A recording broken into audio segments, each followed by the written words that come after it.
she came back and she said, well, you're right. You said he's second grade? I said, yeah, he's second grader. She said, well, he's doing math at a fourth grade level. I said, yeah, I know. Isn't it fabulous? She said, but he is reading at a fifth grade level. So when I brought him home after 6 weeks, I put math down in front of him and he started crying. And he said, I can't do that, Mommy. No, Mommy, it's too hard. I can't do that. I let it go a week. I was petrified that they had broken him. And I took it out a week later. I went back 2 chapters and I put a problem down in front of him. And he did it without any hesitation. So I have no idea what happened. But I will tell you, schools are treadmills. You want your children not to have to abide by what everybody else is doing. It's just not good. It's conformity. You're training your children in conformity. You're training them not to speak out when injustice is done. We believe that you are strong by design, and you were made in God's image to have a strong body, mind, and spirit. You're listening to the #1 Strength and Health Authority podcast in the world. So let's get ready to unlock your potential and transform your life in today's episode. Well, hey, what's going on? Welcome to another episode of the Strong by Design podcast. My name is Jared. I'm one of the hosts here. We truly believe that God created you and He created you to be strong, both physically, mentally, and spiritually. We cover all kinds of various topics from family to fitness. And today we have a really great guest on the show with us. Actually, not too long ago, we had Kevin Sorbo on the show. And today we get to have his awesome wife with us, who she might be talking about a topic that maybe you didn't think she would be an expert in. But I'm very excited to hear from her today about the topic of homeschooling. And it's really a big deal for me and my wife, because we just started homeschooling this year. And so to be able to talk to someone and work out, I don't know if you guys are listening and you're anything like we are, it's a terrifying thing to jump out of the system and jump into homeschool and trying to figure out curriculum and time. And hey, the kids are always at home now. And there's just so many things that go along with that. And so I know a lot of you might know Sam, who was on Hercules with her husband, Kevin, back in the 90s. However, after they started having their own family, she stepped out of that role a little bit, stepped back from modeling, and stepped into this her own homeschool journey. And it's out of that she started doing research and investigating, and now it's her mission to help educate. And I love that you used the word in your bio, use the word emancipate. People from the system, the educational system, and help. If you don't mind my jumping in, no, go ahead. Think jump about in. it. You're so scared. You're so scared to leave the system, and you're not alone. Everybody's terrified to leave the, I don't know, can I call it a plantation? Because Master doesn't want you to leave the plantation. Mm-hmm. It's a big, bad world out there. You get 3 squares a day. He doesn't make you work too hard. Yeah. You're going to blow it. You're going to mess your kids up. They're not going to be educated. And the opposite, and it's funny because it's the opposite, right? So when the slaves escaped the plantation and found freedom, it was like, yes, they had to fend for themselves. Yes, they weren't fed. They needed to find a job. They needed to get employed, but they were self-determining. And it's the same thing. So when you take your children out of the system, you're leaving the flat black and white for the Technicolor 3D version of life. And it is so much better. It's like it's so hard to describe it. It's like describing the difference between the here and now and heaven. It's like, well, in heaven, there are no tears. What is that? How do I even equate to that? Like, it's beautiful. And they say the streets are lined in gold or whatever, just to find some kind of grappling hook to land on. When you bring your children now, you're just starting out. So you're probably, you already mentioned curriculum. You're probably seeing how closely you can replicate school. But school is bad, and school is evil, and school mistreats children. And school, I'll tell you a quick story. So just by way of introduction, I have 3 kids. My oldest is now 22, 19 is the next one, and then my daughter turned 18 yesterday. And when she was... Well, congratulations. Thank you. Yes. When she was 17 and a half, she said to me, oh, well, kindergarten is where I learned that I was stupid. And I said, wait, what? She had gone to kindergarten, cute little public school. It was a sweet little school. It was one of the best schools. We moved for the school. It was the best school in the area. It was great. Everybody loved the teacher. Everything everything was fine. But one day, and she remembers this vividly, she was asked to sight read in front of the class, and they laughed at her. And that's where she learned that she was stupid. And so she's been battling feeling stupid from that experience because the teacher laughed at her too. Because it's funny when a little kid who's shy can't read. Like, it's funny. I get it. Oh, that's cute. Not terribly funny, but okay, whatever. Right.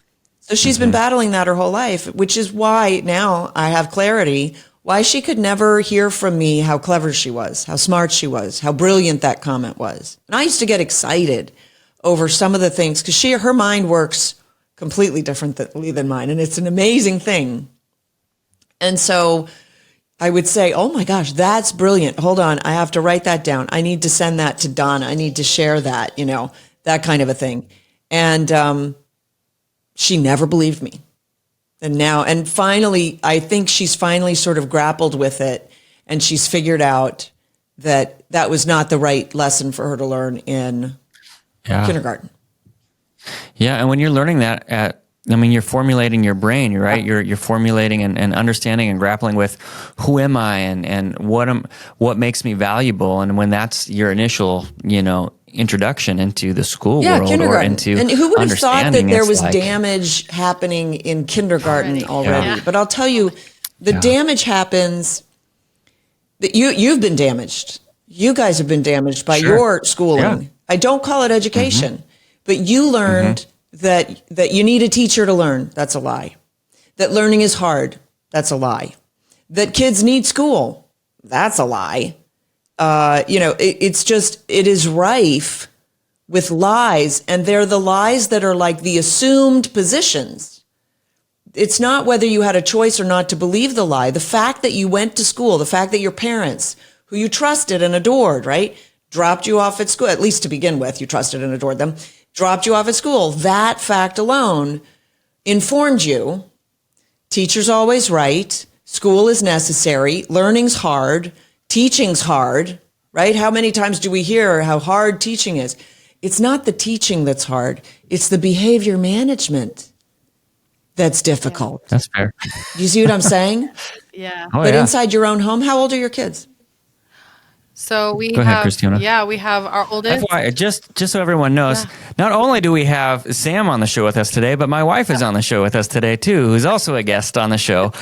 So Christiana is my wife, and I'll let her introduce herself. All right, I'm Christiana. I am Jared's wife. We have 4 beautiful children. Our oldest is 10, and then we have a 9-year-old, and then we have twins that are 8. And we started homeschooling this year. Yeah. And it's been interesting and good and hard and all the things. Yeah. I actually told Christiana when we started, so we always had talked about letting our kids go to elementary school and then starting to homeschool when they hit middle school.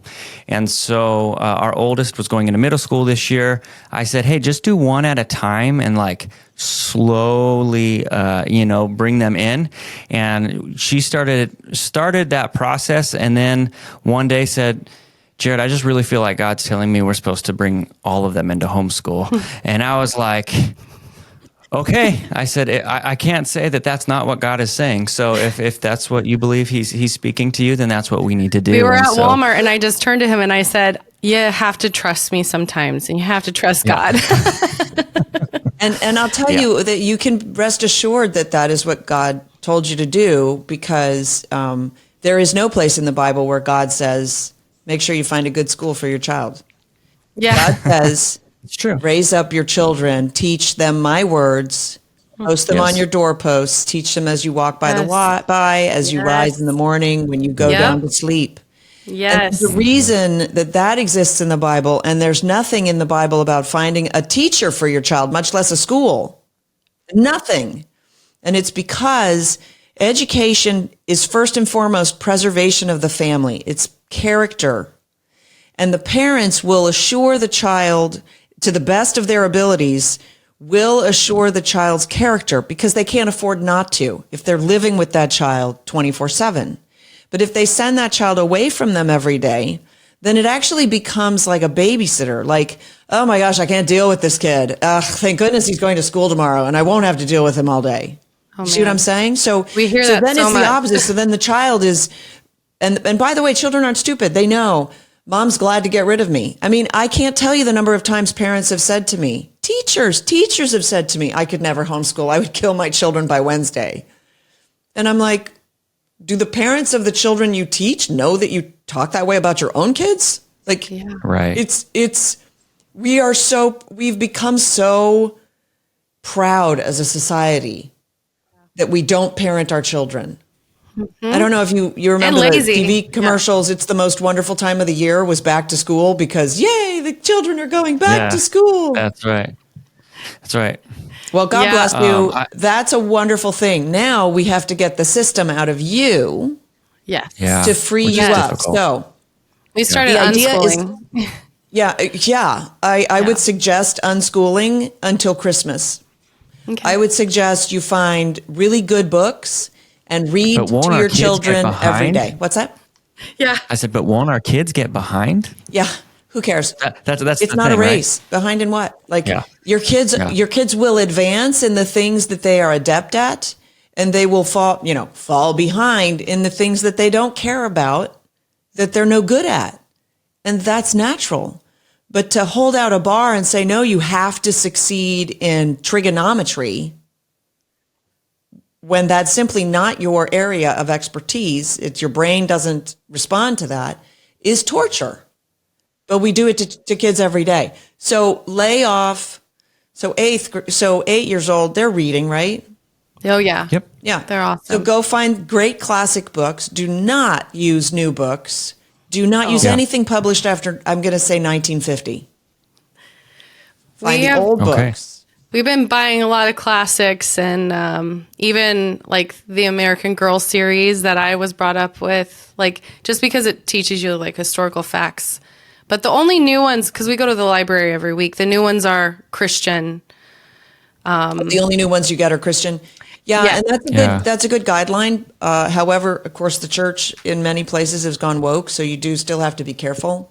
Yeah. And frankly, there are plenty of old books for you to choose from. There's no reason to supplement with new literature. There's a lot of, I'm going to say, there's a lot of pornography in youth literature, and there is a lot of violent porn, like violence porn. So it's like pornography, but it's violent imagery. Jump scares in literature for young kids. It's all mush making. Like you don't want that. You want your child to be slogging through the Odyssey when he's 12. Mm-hmm. That's what you want. You want him to be so engaged in the classics that he's taking on Shakespeare at a young age, because Shakespeare, is brilliance. And, we lose Shakespeare at our own peril. There's a lot of wisdom in Shakespeare. Whether or not you believe he actually wrote it or not, there's a lot of that stuff going on. So the counseling, the typical counseling for, staunch homeschool advocates basically is for every year of school that your child has done, take a month off. And that's why I said, take off until December. Ease your way into it.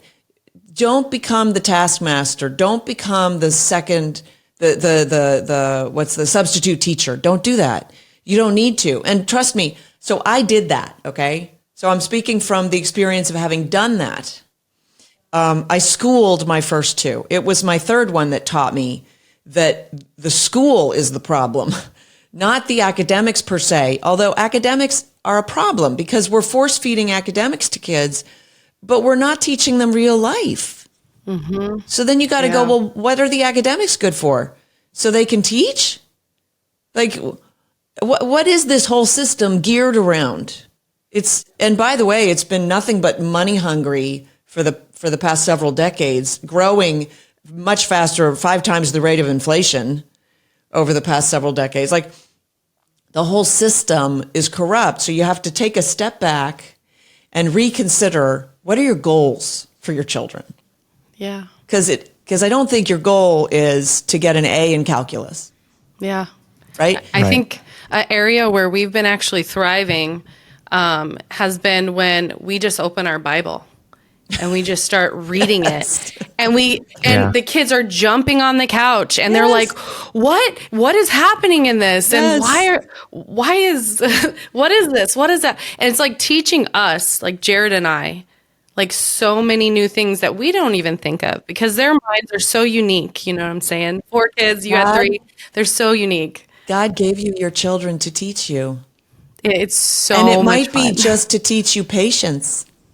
It might be, right? Yeah. That's possible. The parents who say, well, I don't have patience, like somehow that's a quality that they should, flaunt, that they're impatient and angry all the time. You know what I mean? I'm like, well, it is a virtue. You might want to work on that. Yeah. So yes, they have a great deal to teach you. And you, just as a human being, just as their mom, you have a great deal to teach them. So don't think that learning only counts if it's academics. Yeah. Right?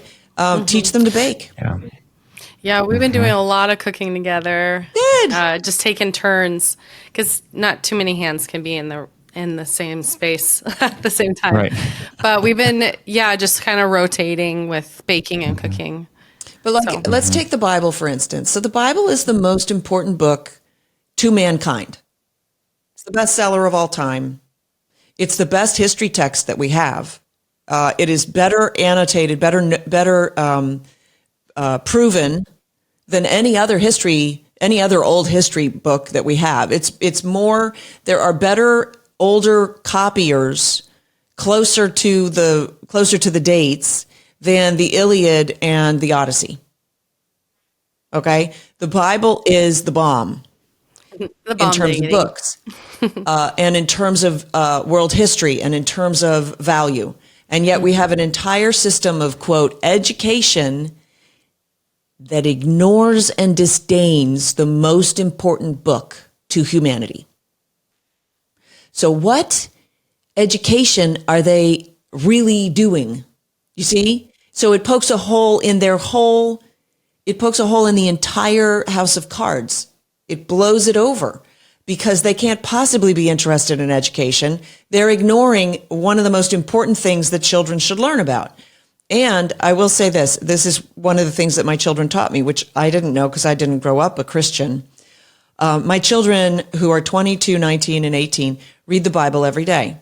They lead Bible studies. They seek out other believers online, and they proselytize on their gaming platforms. Like they're thick into the word. And the reason is because they figured out the Bible's the answer key. Yes. The Bible's the cheat sheet. Yeah. To life. And they figured it out because we read our Bible. Because I made a point of reading the Bible every morning. I didn't know that I was instilling that value in them while I was doing that. I was just like, well, I think we should study the Bible because that's what Christians should do. Yes. Like, I'm just following the rules here. God said study the Bible, so that's what we're going to do, Yeah. And they've taken it to heart, and it's such a beautiful thing. And, my kids, because once I figured out that their education was not just academics, right? Then I started to loosen the leash a little bit and let them off leash and stuff like that. And I've got one who became a public speaker, and he's incredible. And my artist, when she was about 11, I really hit my knees because I was like, God, I can teach the first 2. I know who they are. I know where they're headed. I get it. And I can teach that because I was still thinking that the paradigm is the teacher teaches and the student learns from the teacher. And that's not true. But I didn't know that. So I hit my knees and I'm like, I think you made a mistake because I don't know how to teach this artist thing that I've got happening with my youngest. And somebody said to me, well, artists study anatomy. So I thought, fantastic. I'll get her an anatomy teacher. I will delegate my responsibility and she will be taught. Yes. and education will happen, Yeah. And I ran up to her room and I said, anatomy class. And she said, oh, Mom, as only an 11-year-old can do, like, bless your heart. And she showed me her sketchbook. She was already studying anatomy. Wow. Her sketchbook was filled with anatomical drawings of the interior workings of the human knee and stuff. And I said, oh, you're teaching yourself? She said, yeah, YouTube has all this stuff. Yeah. So, which is, by the way, like, Yeah, Mom. I caution, Yes. be careful when you give your children Sure. the internet. You're not giving them the internet. You're giving the internet your children. Mm-hmm. So you do have to very exercise picky. a great deal of caution. Yeah. At that time, I had as much caution as I thought I needed, and it turned out okay, but these days it's much, much worse. My daughter, when she was 16, she had an Instagram account. She said to me, Mom, I'm going to take down my Instagram account. I said, why? That was my bragging. That was my way of This is my daughter. So I was like, why? Why are you doing that? She said, because they figured out that I'm a young woman and they're targeting me with pornography. And I just went, oh my gosh. So what happens is when you trust your children to be clever and you because that's what happens when you keep them home with you and you don't sort of dumb things down to them, like you're reading the Bible, right? So read the real story of Noah building the ark, of David taking on Goliath. And those stories are so much more interesting than the fairy tales we concoct. They always skip the cutting the head off part in the, and they teach it in Sunday school. Yeah, but I'll tell you, kids love that part. They do. They do.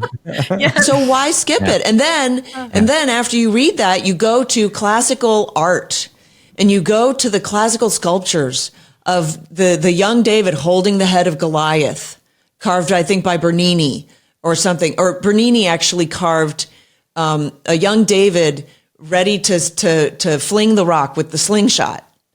And the face of the sculpture is so amazing. I just saw it in Rome because I was homeschooling in Europe. Yes. His face is carved in marble, solid marble, and he's going like this. He's got like biting his lip, like, because he's winding up to fling the rock, and it's breathtaking. And so you can work in a little bit of art history with the lesson from the Bible, you see? And because everything is God-centered, it all starts to make sense to the children. So history is no longer dates and times and places and names. It's the actual story of humanity. And then they start to think, wow, would I behave that way if it were my choice? If I had to make that decision, give me liberty or give me death? I don't know. I mean, that's a pretty strong thing to say. And so those are the conversations that you have with your children. Those are meaningful. And your kids, especially at this age, as they enter up to, they're still a little bit young, but as they get into 12, 13 years old, and they want to argue, you need to train them how to argue. And then the first day they win an argument with you is glorious. So my kids now, 22, 19, 18, they advise me because they're clever.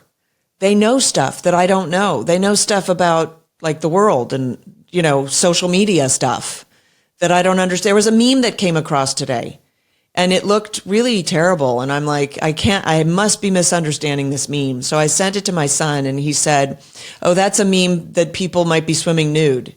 And I'm like, you've got to be kidding me. And he goes, no, it's just very poorly drawn. It means that there's a drop off. And I looked at it again and I'm like, oh, there's a guy standing next to a drop off and there's a swimmer. Mm-hmm. Okay. Oh, okay. Like, I'm sorry that I couldn't see that. Yeah. Yeah. So Poorly made. Mm-hmm. Yeah. So, Sam, what is your faith story? I'm just curious. When Kevin was on, we were able to hear his background a little bit. I'm just curious how you came to faith, and then not just how you came to faith, but then as you have continued through life, just integrating Jesus into everything that you guys do as a family. well, that's that's less active than you might think. He is integrated. It's just how I live my life. So I have heard from God, not necessarily vocally like Kevin, but certainly in messaging. Things happened that could only be God, and so he's there. I know he's there all the time. I know he plays a part. I expect him to show up, and then he does. It's really kind of crazy because it sort of doesn't make scientific sense. When I was, I went all the way through public school. I went to college, and I learned college prep and career readiness. I learned from a single mother who was always strapped for money that even when we were married, even when she was married, that my one job was to get a career and make a lot of money. That was security in life. That would mean happiness. That was everything. And so when I started modeling and I made a ton of money, I realized that I had a sizable bank account and I was making a lot of money. I was very successful. And I was like, oh, okay. So this is happiness. It's not that great because I still want a family and I still want, a husband and I want kids. And this isn't happiness. I think they missed the boat there. Which is kind of sad because I will say that when you send your child to a school, that school, basically every school, has that mantra. You got to get a job. You got to make money. Make money, make money, make money, make money, make money. That's the key to happiness. And of course, we know that it's not. We have evidence that it isn't. We all know of billionaires who are miserable people, right? Yes. So it's not the answer, but that's the mantra in virtually every school. Mm-hmm. Sadly, our society, because they've all adopted the public school model. Yeah. So I hit, and luckily I had my midlife crisis, which is what I call that, right? The midlife crisis when you hit 50 or 60 and you're like, okay, I made the money. Why am I not happy? And then you go on, Zolax or whatever. You find a better pool boy or you buy a Ferrari or whatever, right? So I hit my midlife crisis in my early 20s. And I went on a search for meaning. And I discovered order in the universe. And I called that order God. And then I journeyed through a couple of different institutions of religion. I ended up in church as a Jewish girl, because I was raised as a Jew. Did I mention that? No, you did not. I was raised as a Jew in an atheist house. We celebrated Christmas and Easter, called ourselves Jews. And, it was an odd upbringing, I would say. So anyway, I found myself in church through a friend, and I really liked it. I felt at home. I felt like, yes, I can learn here.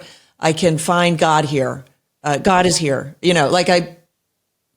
And for the Jesus stuff, I was just like, well, they mean God. They clearly don't know, but they mean God. And then after a few months and I was reading my Bible, I'm like, oh my gosh, what? So. Yeah. That's awesome. Awesome. I like that. Yeah. I mean, we all have our own journeys and everything. I think hearing what you've gone through is just really, really cool for us because you did have what everyone kind of desires. So it's kind of cool seeing that God's been using you and Kevin for his kingdom. And I am thankful for you guys. Aw, thank you for saying that. Yeah. I think it's important to share knowledge when you have it. Yes. I'm a big one for truth telling. Mm-hmm. Sometimes I tell too much truth. It gets me into trouble. But the truth is valuable. It's always been valuable to me. Mm-hmm. And so I've been a truth teller for... I mean, there was a thing that happened to me in 4th grade, and I realized, man, I just love the truth, and I'm not going to lie. And when I discovered this thing about home education, when I first started, I blogged, and I wasn't thinking, well, I'm going to turn this into a book someday. But eventually, I blogged because I didn't know what I was doing, and I was kind of hoping that people might reach out and say, hey, do it this way or do it that way. And I don't have my book here. It's That's behind it you. back there, yeah. There it is, right there. But then I started doing research. The lies that are in our schools, outright lies. And worse now than ever before, because now we've got Marxist indoctrinated teachers. And I'm sorry, folks, that wonderful, lovely teacher that you know, who's young, right? The older ones, they might have escaped it because it's been around, but maybe not so much. But the younger ones, you just don't know about them because all of the teaching colleges are Marxist indoctrinated. And by the way, about a year and a half into my homeschool journey, I put my kids back in school. I was like, man, I'm not getting this done. Because, I had all the metrics of the school in front of me. And by the way, I was exceeding those metrics, but I didn't know it and I didn't feel like I was. So I just trusted my feelings that I was a failure, right? Because ultimately school teaches you you're a failure. Ultimately, you're a failure in everything that you didn't overly succeed at in school, you're a failure. And that's just the offset. That's the default value right there. And so I felt like a failure. So I put my kids in a really sweet little classical Christian academy that was a hybrid. So I would homeschool 3 days a week or 2 days a week, whatever it was, and then they would go to school. And that just it seemed like it was like the perfect solution. But what happened was after 6 weeks, I asked for a meeting with the teacher to make sure that I was getting a gold star. I wanted to make sure that I was doing everything that I was supposed to do, right? Because I trusted them. They were going to educate my kids, and I was just the helper along, right? And the woman spent 5 minutes telling me how well behaved my son was. And had this little voice, maybe it was God, I don't know. This little voice in the back of my head saying, well, that's not what you want to hear.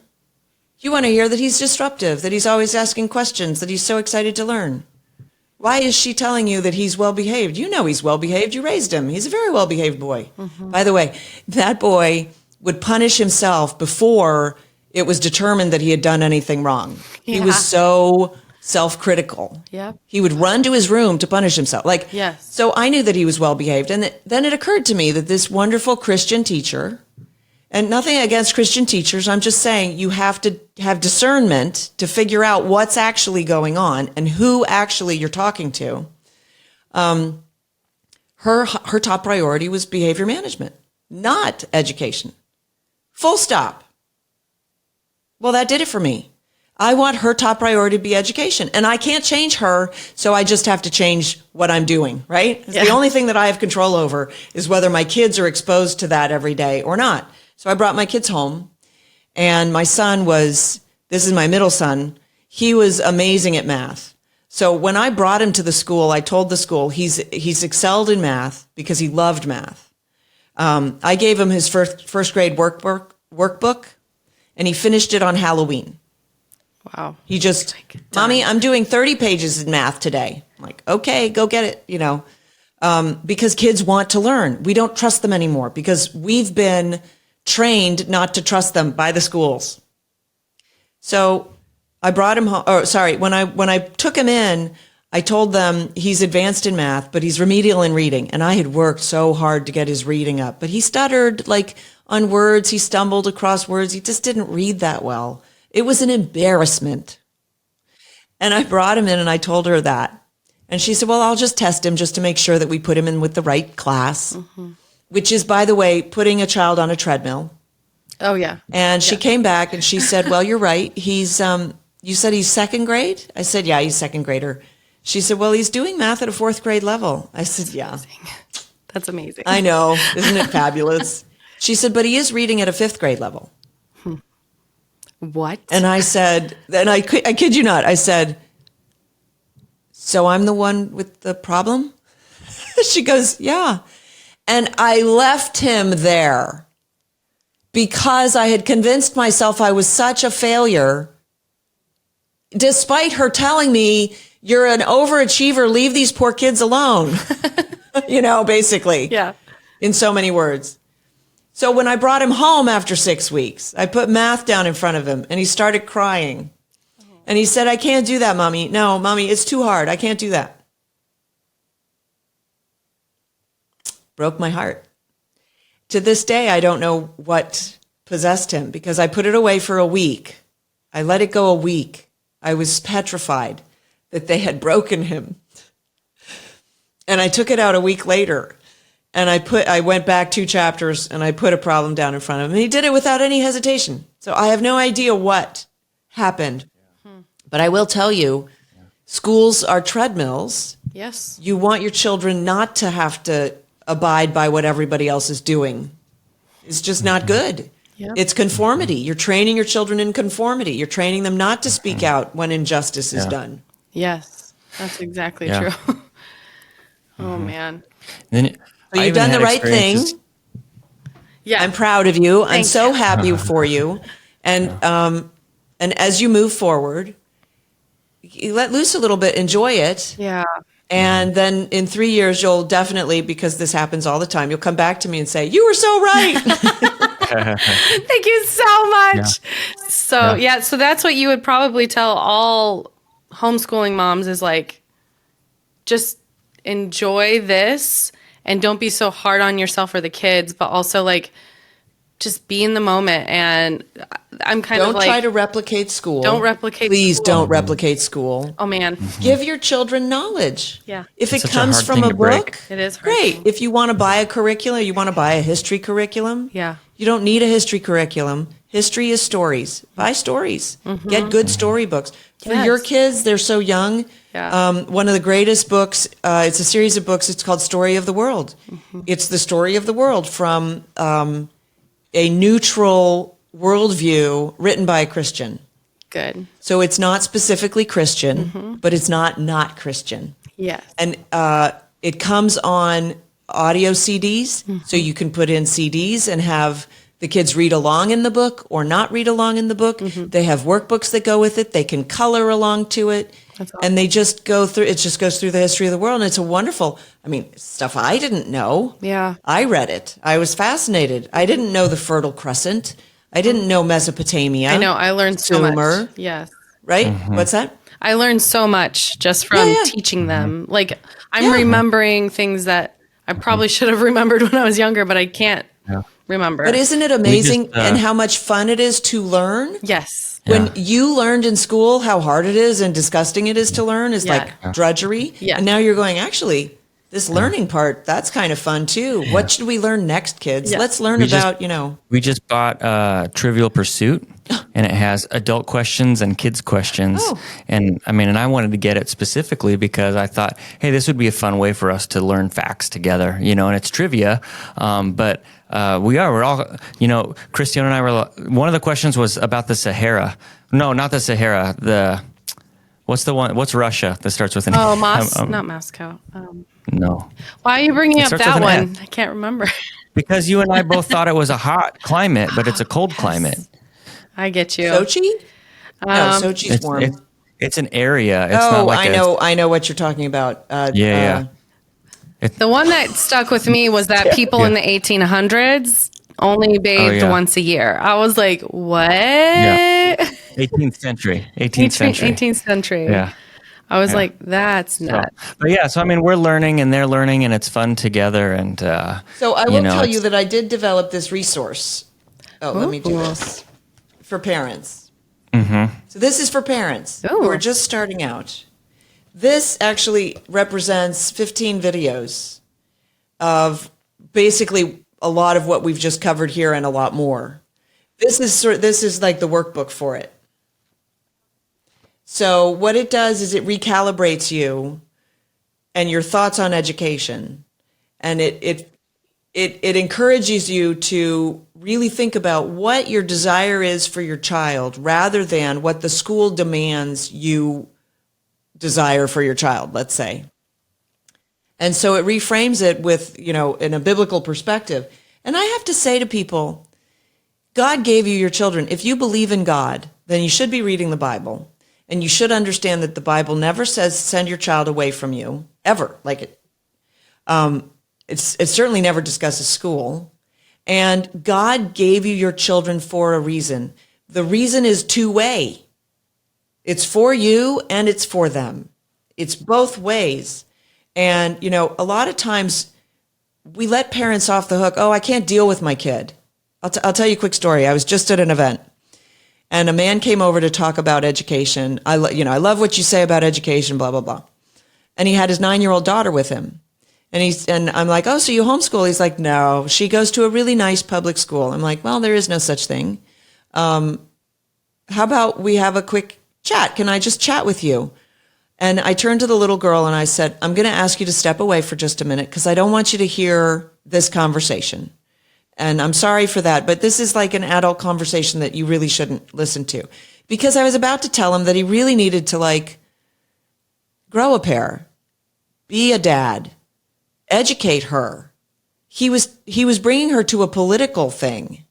So he wasn't above the bring your daughter to work day idea.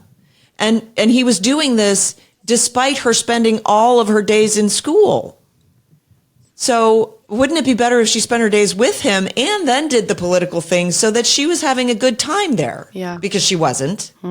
Anyway, I chatted with him. I gave him lots of reasons why homeschooling is superior to sending her away. And we had that chat. Okay. And he, acknowledged and agreed and whatever. And then I said, okay, so let's bring her back over here. So Leah, I think her name was Leah. Leah, come back over. And she turned to me and was like, no. Like she was not coming back over she was angry with me. Oh, wow. And I was like, oh, I'm sorry. You feel insulted. And he said, let me go talk to her. So he went over and talked to her and asked her to go and say goodbye to me. And she refused. And he turned to me and he went, I told my kids that. And they're like, oh, because she's 9 and she makes all the decisions. Is that what it is? Yeah. They see right through that. Yeah. Yeah. But we haven't learned to parent because we weren't parented. So honestly, this is almost a guide to parenting. Not really. That's my next book. But I mean, seriously, like, be the parent. You have, by the way, never be angry with your kids. Never show them that you're angry with them. Never get angry with them, basically. Very few instances do you have the right to or the reason to show anger to your child. And why do I say that? Because you have all the power.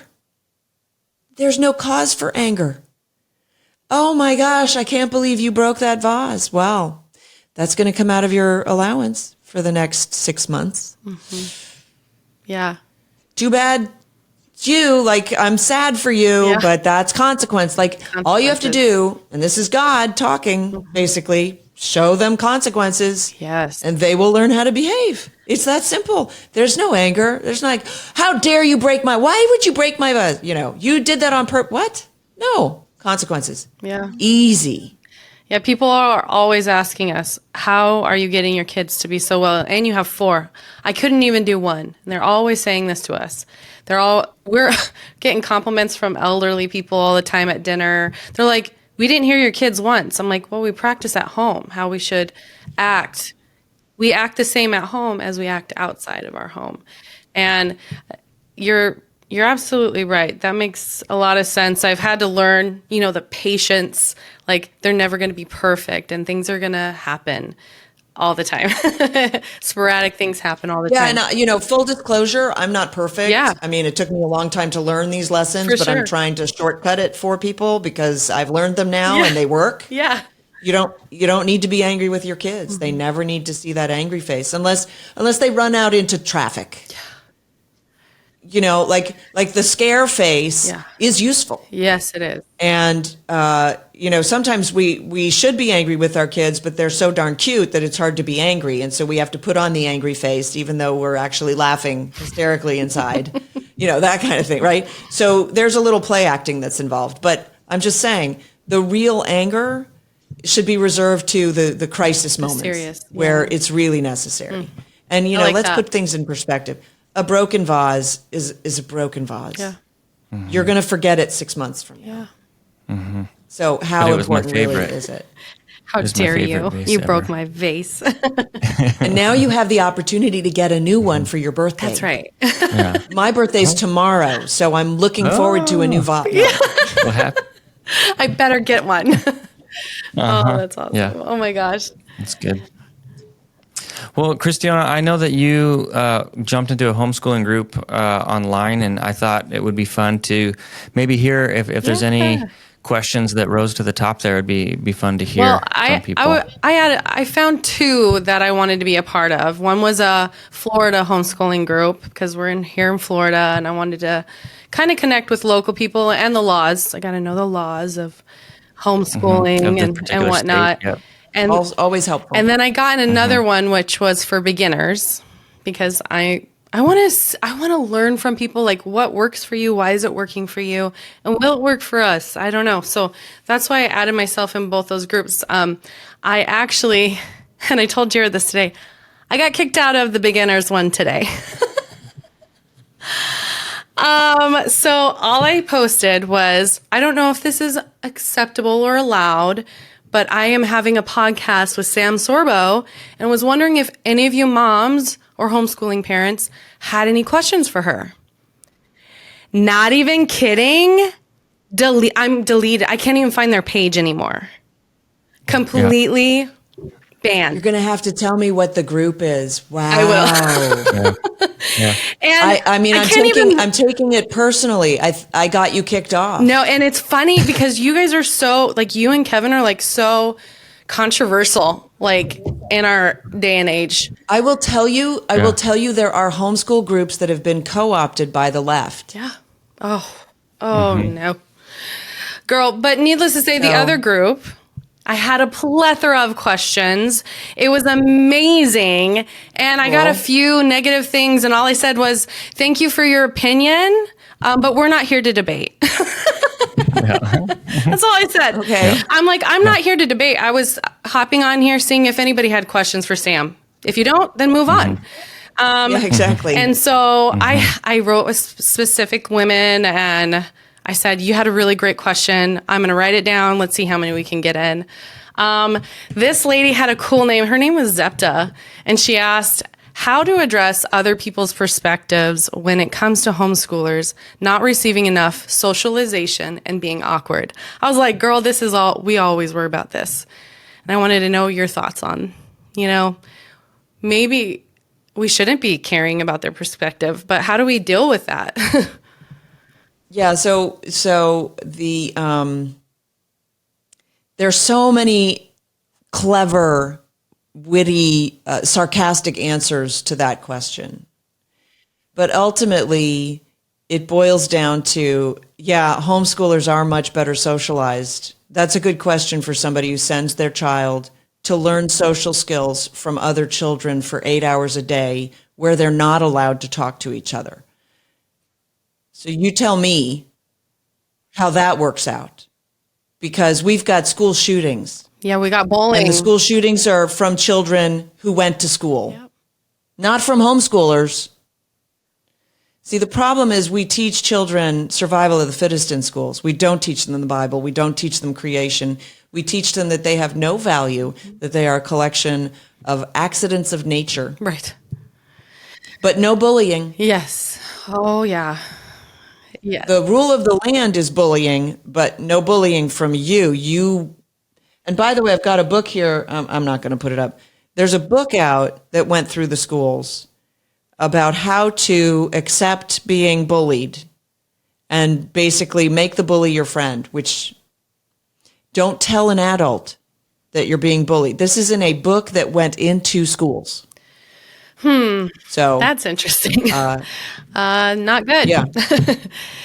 So another mom said, her name is Autumn. She said, every homeschool parent has that aha moment where there was this the best choice? Sorry, I wrote it wrong.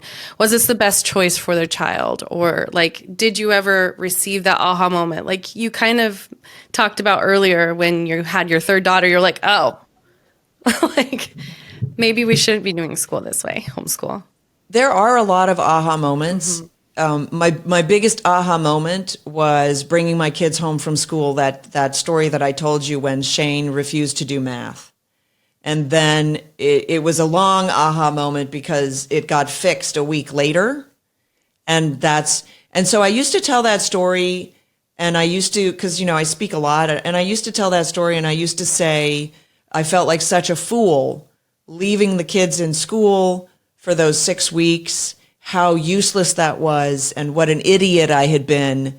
As I told you, I had proof that I was enough before I dropped them off, right? But I dropped them off anyway. And then somebody came up to me at one of these speaking engagements and put it into perspective brilliantly. She said, but isn't it beautiful that God allowed you to make that mistake to teach you that you were enough? Yes, exactly. And so if there was an aha moment, like that's an aha moment. Of course, it happened years after my aha moment, but still, Yes. like, so it's a whole string of aha moments because I think you're right. the educational journey that happens, that you're on with your children, is your education and theirs. And so you will necessarily have these aha moments. You know, I've started to say to people, if homeschool is hard for you, you're doing it wrong. It's not hard. It's a string of aha moments. That's really what it is. So whether it's aha, I didn't know that people in the 18th century only bathed once a year. Right? What? Well, that's a powerful moment. That is a powerful It shapes your worldview. Yeah. It's like, well, you know, I am grateful every time I step into my hot shower today. Yes. You know? No kidding. Well, I just really quickly, I know we're running close on time crunching, but I want to encourage moms that are even thinking about homeschooling, because I was that mom. I thought for years and years, and I did it for 3 months with all the kids when they were really little, and I failed. And so I pushed them back in school. And then it was still on my heart. And I want to encourage moms, because I thought I wasn't ready. And I think God gave me grace, because he's like, I would tell him I'm not ready, but you keep calling me to this. And you have that exact verbiage is, it shouldn't be hard. And I'm realizing that very quickly, that when I make it hard, I'm stressed, and then the kids are stressed, and then we're all having chaos, right? And by the way, school is stressful, right? Yeah. And we know that stress and anxiety inhibits learning. Yeah. Oh, yes. So, okay, then give the kid a Zoloft or whatever. What? What are we doing? Come on, folks. None of it makes actual sense, but we have been so, what's the word I'm looking? Discouraged from the skill of discernment, right? We've been discouraged from discernment. And so now we can't even take obvious evidence and make sense of it enough to make decisions. I do want to mention, because we started talking about the movie, because the movie that we did is a family-friendly comedy, so the whole family can go see it. It is rated PG. Kids at 5 years old might not be, that into it, because it's You're talking about the Miracle in Texas? Miracle in East Texas. That's right. Yep. It stars John Ratzenberger and my husband, Kevin Sorbo, who directed it. And it's We the have true tickets story. already, by the way. What's that? We have tickets. Yay. It's the Yeah, we're true gonna- story of the East Texas oil strike, which was the biggest oil strike in the history of the world. And it's the true story. So you're going to see history, even though we tell it as a comedy. But the things that happen in the movie actually happen. Their rig actually broke down. They didn't have the money to move it, so they drilled right there. And that's where they struck oil. And they did oversell the well, and they did go to jail. So all of these things are true. What's amazing about God's ordination, I suppose, maybe something, is the miracles that happened around this particular miracle, right? How many other miracles there were, including 10 years later, this is the oil that saved our butts in World War II. This is the oil that allowed us to continue fighting while the German tanks ran out of gas. It's this oil that the Allies floated to victory on. And so to that end, I developed a curriculum that goes along with the movie. That's so cool. And it's free. Perfect. All right. So if you are somebody who has been putting off homeschooling, like you think maybe it's something you should consider, but you're going, nah, really don't want to, really don't think I can, why would I, kind of thing. download the free curriculum, go watch the movie, do the free curriculum with your kids, see if it isn't enjoyable and fun. And by the way, if it's not fun, maybe your kids are overschooled. Like, a lot of parents are like, oh no, my kids hate me, or my kids don't, whatever. But that's because they're going to school. So there is that decompression time when a kid is no longer in the institution and has to relearn the value of the parent, let's say, because the parents are terribly undervalued in the system. And it is redeemable. Everything's redeemable. We have a God that redeems, right? So everything is redeemable. So don't give up. Don't give up hope. There's a way to get it. I talked to a gal. Her granddaughter was a junior in high school, and I said, well, you gotta homeschool. And she said, oh, Sam, this girl is so far left now. They've really co-opted her, this and that and the other thing. And I said, still worth a try, holding out hope. I ran into her at a TPUSA event. And she came up to me, she said, and you can see on my Instagram, I posted the video. She said, I started homeschooling my daughter this past year, senior year. And we started with the Bible and history. And she is here at the rally supporting conservative, traditional American values. Chills. Because I said, was she angry? She said, well, she said to me, Grandma, why aren't they teaching us this stuff? They don't want history, the real history. So you can change it. You can turn it all around. It is not too late. It's never too late. So I just want to encourage you. So download the free curriculum and see the movie and then have the discussion. It's easy to do. It's not overwhelming. It's just a little Q&A to start a discussion and talk about and some information and stuff. I mean, where you need the answers, I've given you the answers. And then the other stuff is like for discussion. Like one of the themes of the movie is forgiveness. So I talk about forgiveness. Let's discuss that. What does it look like? Why is forgiveness valuable for both you and the person you're forgiving, or for you and the person you're asking for forgiveness from? Like, think about these things. These are meaty, weighty things that children can think about, can talk about. And when they see that you value their opinion, when they see that you think that they have something to contribute, it's that they're yours. Yeah. Mm-hmm. They just, the relationship grows. It's incredible. Yeah. I can't Very rewarding. I wish it for you. Thank you. Yeah. I have one question for you, Sam, and that is, so just with our economy and different things that's going on as far as financials, a lot of parents both have to work, or you have single parent homes. What would be your encouragement to them when it comes to homeschool, when they're thinking, man, I have to work, I can't be at home with my kids and teach them? So the answer to that is, where there's a will, there's a way. We need to learn to prioritize our children. Yeah. If that means you don't have the second car, and you don't get to upgrade your refrigerator, then that's what that means. Because in the long run, your relationship with your child will be worth it. Just because you might not have that kind of relationship with your own parents doesn't mean you can't build that with your child. Education is not a full-time proposition, however. You can work a full-time job and also educate your child. Yes. You can. It's an hour a day. It's an hour and a half on the weekends, maybe. Okay, maybe you don't go out drinking with the girls on Friday night. Maybe you got to give something up. Is it worth it? Yes, it's absolutely worth it. God has called you to it. And more than that, just as an encouragement, I know single women who have done this, worked full time and homeschooled their kids because they just were like, no, my kids are not going to go to school. That's simply not on the table. And so the jobs that they took allowed them to have the kids around in one capacity or another. I know at one point, this one gal took a job downstairs and an apartment upstairs and brought her kids to the apartment upstairs and would visit them on her breaks.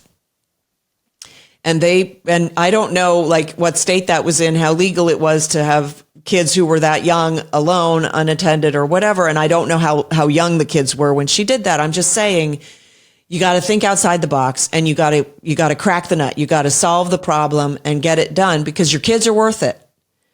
And when you do that, they will know that you're doing it, and they will feel valued, and you cannot buy that. Mm-hmm. So, and this woman did it for her 2 girls from when they were very young all the way through. And then as a single mom, she went back and adopted 2 girls and did it with them. Oh my gosh. Mm-hmm. So I know you can do it, and I know you can do it successfully, because she did it twice. So, it's interesting because you said that, our kids are having to unlearn the structure of school, right? But at the same time, the parents are trying to unlearn the structure of society and what's expected, and the American dream and what makes us content or what makes us happy. So we're all kind of going through this process with our kids, and we're still going through it, right? Christiana and I are still going through it with our kids of trying to say, okay, what's important and what's valuable, and help our kids. When we're discontent with where we are, our kids are discontent, and start learning that behavior as well. And then they're never happy or content. And so, they pick up on all of your emotional cues and where you're at. And so as the parents, we're unlearning and relearning. And that's Romans 12, right? Transform your minds, we're dying to ourselves and allowing God to teach us what his truth is, as opposed to going through and understanding what the world teaches to be true, because and that's, you have to unlearn that. That's what that whole verse 100%. Is about, is unlearning what the world taught you to be true and allowing God to teach you what is actually true. That's beautiful. I'm going to use that. Thank you for that. Yeah. It's absolutely true. And it's worth every moment. So it might seem hard, it might seem difficult, it might feel really challenging and kind of unsettling. Or maybe like you're feeling terribly unsettling. And it's worth it. And you're just going to have to learn to abide. And wait on the Lord, because he will make your paths right. Exactly. Well, Sam, I really, really appreciate you taking the time to talk with us about this really, really important topic. I did want to just bring up, it's Siberia. Yes, Siberia. just to clarify, Siberia. That was the one. That's Northern the question Siberia. We were confusing it with the Sahara Desert, Oopsie. and so, but man, what a joy! Please do. Sam already mentioned the one resource. Can you hold that book up again for me, Sam? The one that you were just showing. Yeah, and by the way, everything is over at sorbostudios.com. So tickets to the movie at sorbostudios.com. If you click on my link, you'll find all the homeschooling stuff there. The books are all there on the shop. I encourage you to buy from the shop and not necessarily from Amazon. There you go. Yeah. They're Your Kids. This is the book that I just read that is also really good. Sam tells her story and her journey with her kids. It has a whole, I don't know, maybe a third of the book is just your research about the educational system. And so, I mean, really, really good stuff. I highly recommend that too. Then is your stuff, do you have audiobooks for all of this stuff? I do. I have audiobook. I have an audiobook for that. Not for this one. This one is actually 15 videos. It's over at locals.com. Okay. So people can go to locals.com/Sam Sorbo and find all of those videos there, along with the videos of the conference that I produced for that whole playbook. And what was I? The They're Your Kids book. The way I phrase it is why you should homeschool and how easy it is. Yes. That's basically it. Yeah. And you're vulnerable in there too, talking about the things that you did and places where you think that you messed up, and I mean, really good. And the reason I brought up the audiobook thing is because there's no excuse, right? Is because you can just listen to it in your car.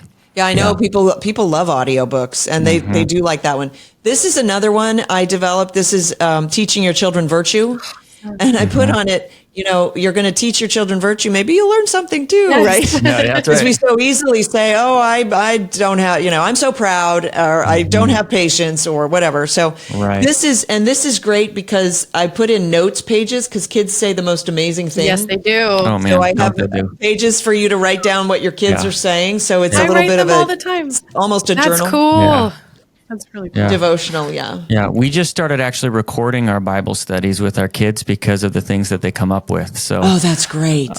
we just set up like our phones on the two sides or whatever, and then Dang, I that's just a cut them great together real idea. quick. Well, you're Yeah. more tech savvy than I am. I never neither. thought to do that, but that would be very clever. I wouldn't have, except when we're having these discussions and the things that they come up with, I'm like, oh my goodness, like this is truth for everybody, not Yes. just us. It would be great to have this recorded and be able to put it somewhere. So, Yes.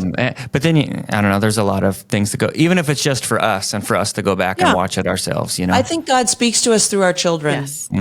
In fact, I know that. So recording it is so clever. You never Yeah. know. And then maybe a year from now, you'll look at the recording and go, I never thought right. of it that way. You know, Absolutely. very cool. Well, you And our guys are kids awesome. like- Thank you our so kids much are for like, doing "We this. We want to read the book of Revelation. That's the one that we want to start with. And we're like, okay. So, well, Sam, thank you again so much for being with us. It's such a pleasure to get to chat with you and just hear from your story and your wisdom. And I know that you guys are listening too. I trust that God is speaking to you. I trust that as you're listening, that the Holy Spirit is at work and doing his thing, and that you're hearing these things and going, hey, they are my kids, and it is my responsibility to educate them, and it is my responsibility to pour into them and make them a priority. And so that's my hope and prayer for you, is that you will hear these words and that you will respond as God is leading you to respond. And so this is Strong by Design. We release a new episode every single Wednesday, so be sure to come back and check us out. Like I said, we're all over the book. So sometimes we're talking about health, sometimes we're talking about fitness, sometimes we're talking about our faith. So just know that we're a mixed bag, and so come on back and listen. But thank you guys so much, and we'll catch you next week. Thank you so much for listening to the Strong by Design podcast. If you found value in today's episode, please subscribe so that more people can find out about our show. Plus, you don't want to miss any future episodes with the amazing guests and topics we have lined up for you.